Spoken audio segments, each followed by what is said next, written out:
یہ واقعہ ہے ایک ایسے مرد مجاہد کا جس نے اپنی جان تو دی مگر اپنے ایمان کا سودا نہ کیا، جس کے جسم پر زخموں کے نشان تھے لیکن زباں پر اللہ کا نام، جسے جلتے انگاروں پر لٹایا گیا مگر اس کی روح کو کوئی نہ جھکا سکا۔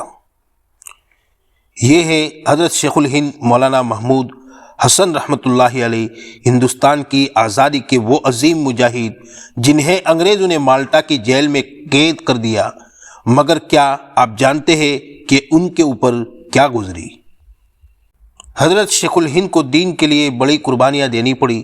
ان کے حالات زندگی میں لکھا ہے کہ جب ان کی وفات حکیم محمد اجمل کے کوٹھی پر ہوئی، غسل دینے والے نے دیکھا کہ ان کی پیٹھ کے اوپر زخموں کے بڑے بڑے نشان ہیں۔ اس نے رشتہ داروں سے معلوم کرنا چاہا، گھر والوں سے معلوم کرنا چاہا، لیکن کسی کو کچھ معلوم نہیں تھا۔ سب حیران تھے، اہل خانہ سے بھی اس بات کو چھپائے رکھا۔ آخر یہ کیا معاملہ ہے؟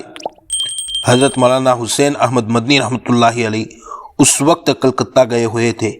ان کو شیخ الہند کی وفات کا پتہ چلا تو وہاں سے جنازے میں شرکت کے لیے آئے۔ ان سے کسی نے پوچھا کہ آپ بتائیں کہ یہ کیا معاملہ ہے؟ حضرت مدنی رحمۃ اللہ علیہ کے آنکھوں میں آنسو آ گئے، فرمانے لگے یہ ایک راز تھا اور حضرت نے منع فرمایا تھا کہ میری زندگی میں تم نے کسی کو نہیں بتانا، اس لیے یہ امانت تھی اور میں بتا نہیں سکتا تھا۔ اب تو حضرت وفات پا گئے ہیں، لہذا اب تو میں بتا سکتا ہوں۔ وہ فرمانے لگے کہ جب ہم مالٹا میں قید تھے اس وقت حضرت کو اتنی سزا دی جاتی تھی کہ جسم کے اوپر زخم ہو جاتے تھے، اور کئی مرتبہ ایسا ہوتا تھا کہ فرنگی انگارے بچھا دیتے اور حضرت کو اوپر لٹا دیتے تھے۔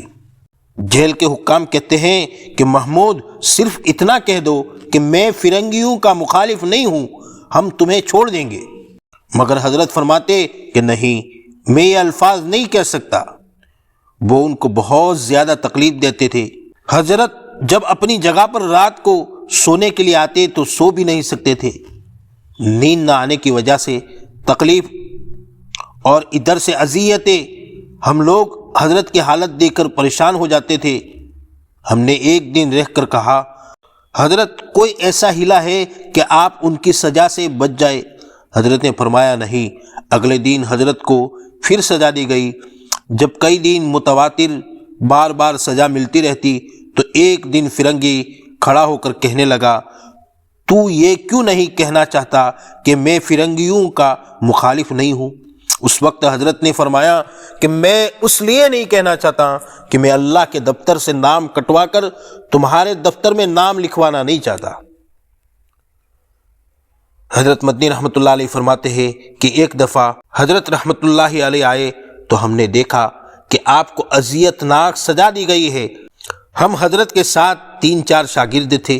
ہم نے مل کر عرض کیا، حضرت کچھ مہربانی فرمائیں۔ اب جب حضرت نے دیکھا کہ مل کر بات کی تو ان کے چہرے پر غصے کے آثار ظاہر ہوئے۔ فرمانے لگے، حسین احمد تم مجھے کیا سمجھتے ہو؟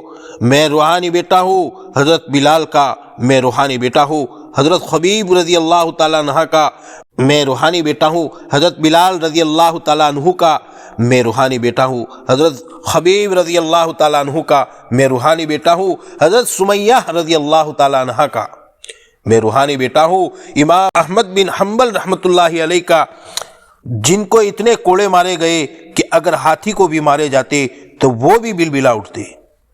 میں روحانی بیٹا ہوں مجدد الف ثانی کا، جن کو 2 سال کے لیے گوالیر کے قلعے میں قید کر دیا گیا۔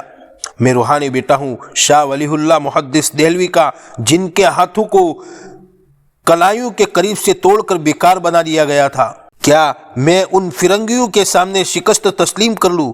یہ میرے جسم سے جان تو نکال سکتے ہیں مگر دل سے ایمان نہیں نکال سکتے۔ یہی جذبہ تھا جس نے ہمیں آزادی دلائی، یہی استقامت تھی جو ہمیں سکھاتی ہے کہ حق پر کھڑے رہنے والوں کو دنیا کی کوئی طاقت نہیں توڑ سکتی۔ کیا آج بھی ہمارے اندر وہی استقامت باقی ہے؟ اگر آپ کو یہ کہانی، یہ واقعہ پسند آیا ہو حضرت کی قربانی پسند آئی ہو تو ویڈیو کو لائک کرے، شیئر کرے اور مزید تاریخی حقائق کے لیے چینل شاکر فیکٹس کو سبسکرائب کر لے۔ Shakir Facts. Subscribe and like, share this video.